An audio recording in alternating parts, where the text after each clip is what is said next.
Right, they're lining up, and of course this is an unusual grid here. 44 laps, a race distance 306 kilometres. Let's take you over to Murray Walker and Martin Brundle. As soon as possible. As ever, watch the lights, 5 on, and then they will all go out. A pause of up to 3 seconds, 44 laps, the Belgian Grand Prix, the race which is crucial to the World Championship. Hakkinen on the left, Coulthard on the right. Yes! Yes, it's go! And Coulthard drags. Hakkinen gets away well. Look at Eddie Irvine coming up on the inside. Villeneuve goes up into second position.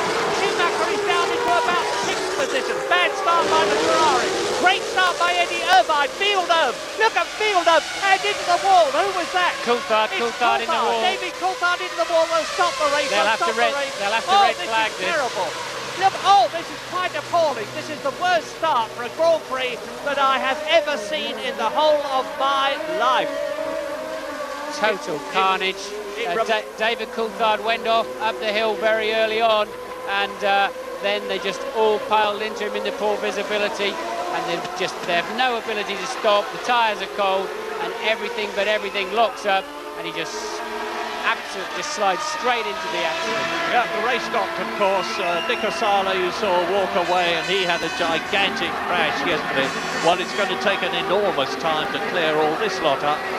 Drivers will be rushing back now to the pits, and that's Jos Verstappen down there. Barrichello, I apologise. Well, running back, there's Sala in the black overalls. And getting his steering wheel off there was Esteban Tuero. That's Takagi in the green helmet. And of course they're running back now to get into their spare cars, which won't necessarily have been set up. And if 2 cars in the same team have been damaged, it's quite conceivable that one of them won't be able to start. Yes, I think they're trying to... Eddie Irvine limping, you see, on the left. And the 2 cross drivers, that's Olivier Panis, and there's Barrichello. Barrichello trying to say, look, I'm okay, I was holding my arm, but there's something red on the back of his overalls. Look, I don't know what that might be.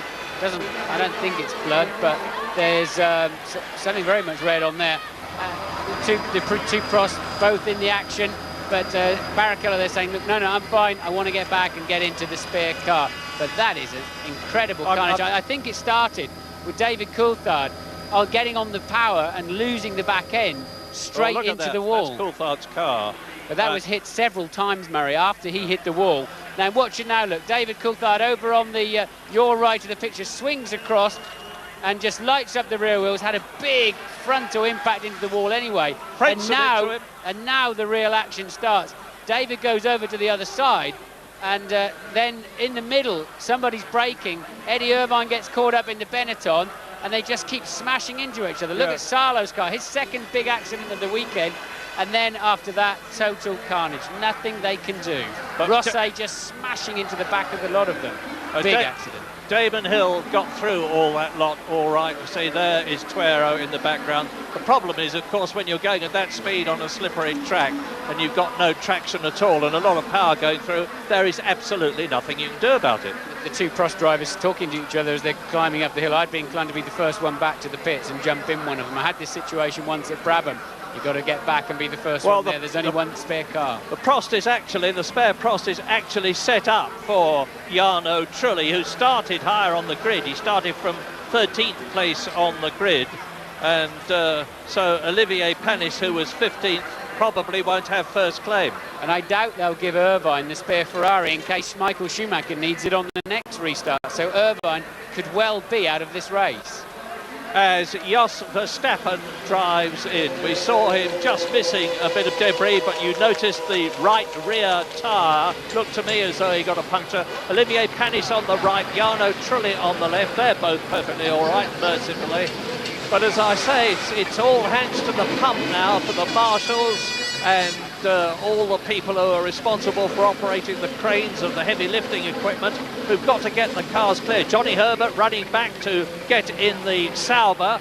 Now, the Sauber team have got the car set up for a Lacey, the spare one. Rubens Barrichello and Ricardo Rossi talking the 2 Brazilians. Yes, I do think that Barrichello is bleeding. He's cut something, but Eddie apparently not limping quite so heavily. I assume Ferrari have only one spare car here. Look at it. And I would be surprised, because we could have a replay of this in the next race, and then Michael Schumacher needs the spare car for the World Championship.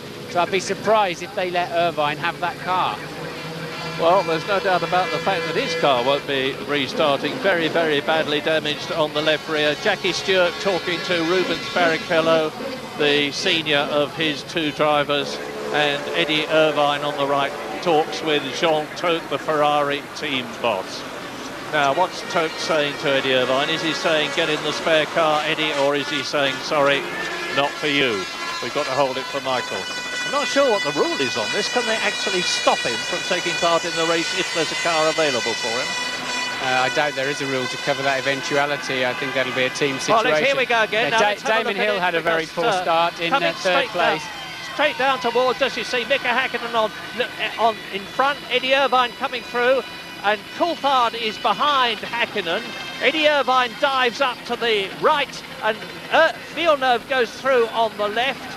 Damon Hill and Ralf Schumacher turn round. Now it's at this point that David Coulthard puts the power. Watch the McLaren in the background. There he goes across the track, into the wall, across the path of Heinz-Harald Frentzen. Off go the wheels, into the Armco goes David. Damon Hill goes through. There's Eddie Irvine's Ferrari being hit by Mika Salo's arrows, which also hits David Coulthard's McLaren, which had already been virtually written off. Tuero just hit somebody's front wing. There's an arrows in front of us. I should think at least 10 cars have been really badly affected by that crash. It reminds me of the appalling crash at Indianapolis some years ago.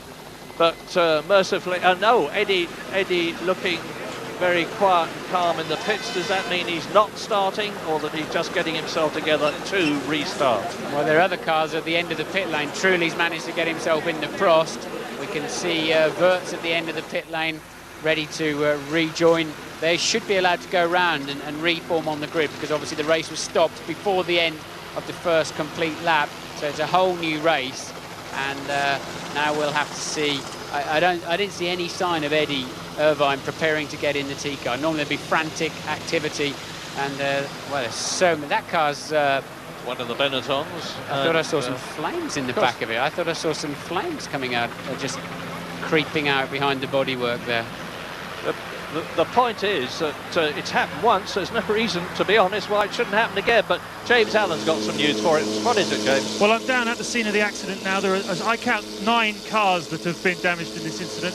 We've got obviously arrows. We've seen a Prost. Both the Tyrrells seem to have been pretty badly smacked up. One of the Stewarts, one of the Benettons is there as well. But it's worth making the point that it seems that none of the drivers are still in the cars. They all seem to have got out and have made their way back to the pits via the medical centre, no doubt. And also we saw some bits flying off some of the cars up towards the debris fence, where there's a great big crowd, of course, on the outside of the straight. And looking across into the grandstands, it looks to me, well, I'm very glad to tell you this, that no one in the grandstands appears to have been hit by any flying debris. Well, Ron Dennis there talking to David Coulthard. I won't say David caused it, but it certainly all happened after he went off the track. First of all to his right and then to his left. But he's zipping up his overalls again, getting ready to get into the spare McLaren. That was a very big first impact there for David Coulthard. Obviously lit up the rear tyres, went straight across the road and head first into the wall. Just a pure concrete wall there. This is the other side of the track where he ended up. And then another car hit him. The Salos car hit him very, very hard. One guy who did a good job in there was Ralf Schumacher. He managed to stay at the back of it all, and hopefully he escaped completely undamaged. Well, while we're getting things sorted out here in Belgium and they're clearing the track, it's a good time to take a break.